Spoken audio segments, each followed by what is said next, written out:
అసలు పాకిస్తాన్ కాశ్మీర్ కోసం ఎందుకు కొట్టుకు చేస్తుంది చెప్తాను, జాగ్రత్తగా వినండి.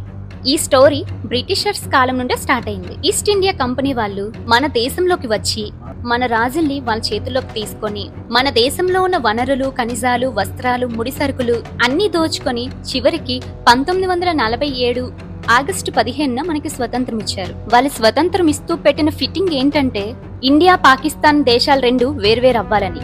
దీనికి కారణం బ్రిటిష్ మాత్రమే కాదు, అప్పట్లో ముస్లింస్ అందరినీ కలిపి ఆల్ ఇండియా ముస్లిం లీగ్ అంటారు. దానికి నాయకుడు మహ్మద్ అలీ జిన్నా.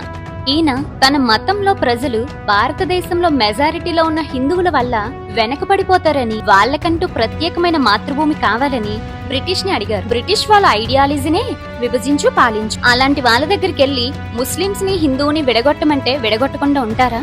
అందుకే పాకిస్తాన్ ముస్లింస్ అందరికి మాతృభూమిగా చేసి భారత్ కు పాకిస్తాన్ కి సంబంధం లేదని విడగొట్టేశారు.